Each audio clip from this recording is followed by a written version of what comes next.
Hello viewers, প্রতিদিনের মতো আমি একটা নতুন রেসিপি নিয়ে চলে আসলাম। আজকে আমি রান্না করব পটল চিংড়ি। প্রথমে আমি আলু দিয়ে নিলাম ভাজার জন্য। আলু ভাজায় আমি সামান্য পরিমাণ লবণ দিলাম আর দিলাম সামান্য পরিমাণে হলুদ। দেখুন আলুগুলো আমার ভাজা হয়ে গেছে। এবার আমি আলুগুলো আস্তে আস্তে তুলে নেব। এরপর আমি দেব পটলগুলো এর মধ্যে দিয়ে দিলাম ভাজার জন্য। আমি এতে দিলাম লবণ পটল ভাজায়,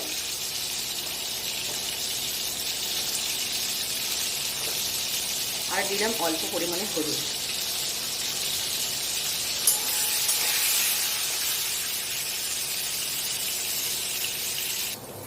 দেখুন পটলটা আমার ভাজা হয়ে গেছে। পটলটা আমি তুলে নেবো আস্তে আস্তে। এই যে পটল আমার ভাজা হয়ে গেছে। কড়াইতে আমি তেল দিয়ে নিলাম। এবার দেব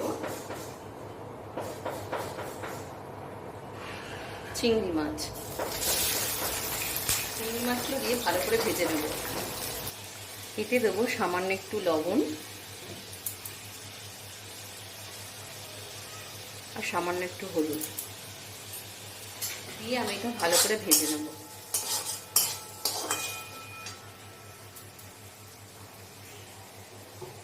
দেখুন আমার চিংড়ি মাছ ভাজাটা হয়ে গেছে।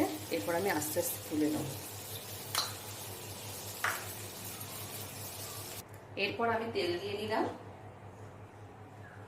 তেলের মধ্যে আমি দেব গোটা জিরে, শুকনো লঙ্কা, তেজপাতা।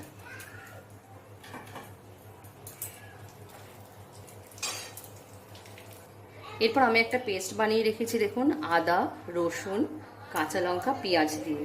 এই পেস্টটা আমি দিয়ে দেবো।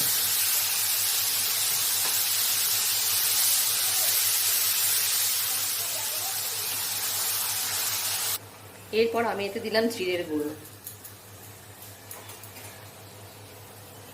এরপর আমি এতে দিলাম বাটা টমেটো।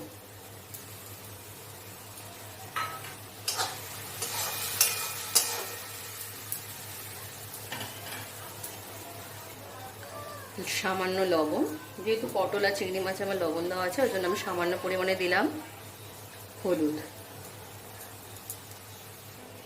দেখুন মশলাটা আমার কষানো হয়ে গেছে। এরপর ভেজে রাখা পটল আর আলুগুলো আমি এর মধ্যে দিয়ে দিলাম। দিয়ে এটার সঙ্গে ভালো করে মিশিয়ে নিলাম। এরপর আমি দিলাম সামান্য পরিমাণে চিনি। চিনি দেওয়ার পরে আমি ভেজে রাখা চিংড়ি মাছগুলো এর মধ্যে দিয়ে দেবো। দেখুন এটা আমার কষানো হয়ে গেছে। এবার আমি এতে এক বাটির মতন জল দিয়ে দিলাম। জল দিয়ে এটা ভালো করে খেয়ে নিলাম। দেখুন এটা হয়ে এসছে। এবার নামানোর আগে আমি এখানে একটু গরম মশলা ছড়িয়ে দেবো ওপর দিয়ে। দেখুন পটল চিংড়ি আমার রেডি। আপনারা সবাই বাড়িতে বানাবেন, বানিয়ে খেয়ে বলবেন কেমন হয়েছে। আর ভালো লাগলে চ্যানেলটাকে লাইক এবং সাবস্ক্রাইব করে দেবেন। আজকে আমি আমার ব্লগ এখানেই শেষ করলাম।